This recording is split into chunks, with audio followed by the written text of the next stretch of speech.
खतरनाक सवाल। अब मैं थोड़ा सा स्ट्रक्चर तोड़ रहा हूं गुरुजी इंटरव्यू का। अवध ओझा चुनाव कब लड़ेंगे?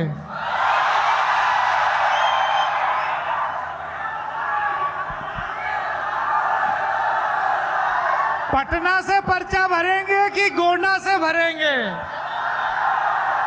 पटना से बताइए साहब। भैया हम तो किशनगंज से लड़ेंगे, किशनगंज से चुनाव लड़ेंगे। बिहार की जो हमारी सीट होगी वो किशनगंज होगी, किशनगंज से लड़ेंगे। लेकिन 28 में अपनी पार्टी खुद बनाएंगे। अब की बार किसी से कोई वोट की। एक तो ये इतनी पुण्य गर्भा रत्न सलिला भूमि है, यहां आते ही सबको पार्टी बनाने का मन कर जाता है। एक नेता आई, उनके चुनाव निशान में घोड़े पे पंख लगे हुए थे। दूसरे आए जो जन स्वराज निकाल रहे हैं, और अब तीसरा अवध ओझा जी ने भी कह दिया है कि 2028 में पार्टी बनाएंगे। ये बताइए 2024 में किसी पार्टी से टिकट मांग रहे थे आप? एकदम मांग रहे थे। भाजपा से टिकट मांग रहे थे, प्रयागराज से, और कांग्रेस से टिकट मांग रहे थे अमेठी से। दोनों से मांग रहे थे, मतलब प्रयागराज से भी मांग रहे थे और अमेठी से भी मांग रहे थे। लेकिन मजेदार बात यह है कि टिकट मुझे एक पार्टी ने ऑफर किया, बहन जी ने ऑफर किया था। मतलब उनका हमेशा सहृदय धन्यवाद। उन्होंने कहा आप फूलपुर से चाहें तो आप वहां से लड़ सकते हैं। बसपा ने आपको फूलपुर से टिकट देने का बात कही थी, कर दिया था। तो जब आप प्रयागराज से भाजपा से टिकट मांग रहे थे तो कुछ भाजपा के बड़े नेताओं से मुलाकात भी हुई होगी? उस पर चर्चा नहीं करेंगे, नहीं तो बात बहुत बिगड़ जाएगी। और कांग्रेस में किससे मांग रहे थे टिकट? कांग्रेस में मेरी सुप्रिया जी से बात हुई थी, सुप्रिया सिर ने, लेकिन उनसे टिकट की बात नहीं हुई थी। उनसे सिर्फ मीटिंग की बात हुई थी कि आगे हम कैसे इस बात को आगे बढ़ा सकते हैं। टिकट अच्छा, ये बताइए कि पॉलिटिकल स्पेक्ट्रम में बीजेपी और कांग्रेस दो ध्रुवों की तरह हैं।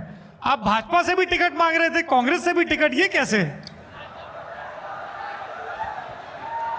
मेरी स्थिति जो थी, मेरी स्थिति महाभारत में कृष्ण जैसी थी कि जो अपने पाले में बुला लेगा। मेरा ये था कि जो अपने पाले में बुला लेगा मैं उसकी तरफ से लड़ूंगा। और फिर उस पार्टी की आइडियोलॉजी को जस्टिफाई भी करना पड़ता। आइडियोलॉजी, एक मूवी आई थी साहब बीबी और गैंगस्टर, बड़ी प्यारी मूवी थी वो, जिमी शेरगिल की शायद मूवी थी। तो उसमें वो पूछती है कि वेजिटेरियन या नॉन वेजिटेरियन, तो कहता मौकाटेरियन। आज के इस अवसरवादी युग में जहां नेता 1 घंटे में पार्टी बदल रहा है, यह श्री राम का युग नहीं है, यह भगवान कृष्ण का युग है। यहां शिखंडी को खड़ा करके ही भीष्म पितामह को मारना पड़ेगा, और कोई रास्ता है नहीं। तो मेरे लिए बस ऐसा ही था कि, लेकिन अब ये नौजवान सब कह रहा है कि पटना से पर्चा भरिए, आप यूपी का पॉलिटिक्स करने का सोच रहे हैं। जितना ही लोग चिल्ला रहे हैं, अगर 10 मिनट और चिल्ला दिए तो हमें लगता है इजराइल और ईरान का युद्ध रुक जाएगा। वो लोग सोचेंगे कि इतनी ऊर्जा बह रही है कि अगर ऐसा 1 घंटा और चला तो 1 घंटे के बाद ब्रेकिंग न्यूज आएगी कि इजराइल ने युद्ध विराम की घोषणा की, क्योंकि सैनिकों में बड़ा मानसिक तनाव हो रहा था कि पूरब की तरफ से बिहार के आसपास से कहीं आवाज आ रही है। तो इतनी उत्तेजना जहां होगी, और मैं तो खैर। अच्छा, अब एक गुरुजी और सवाल बताइए, बेहतर नेता कौन है, नरेंद्र मोदी या राहुल गांधी?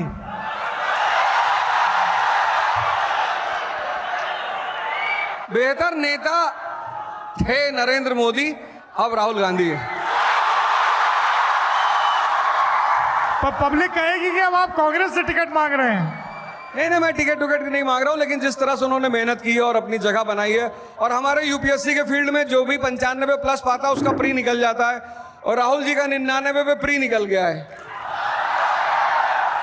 और 29 में मेंस और 34 में इंटरव्यू प्रधानमंत्री।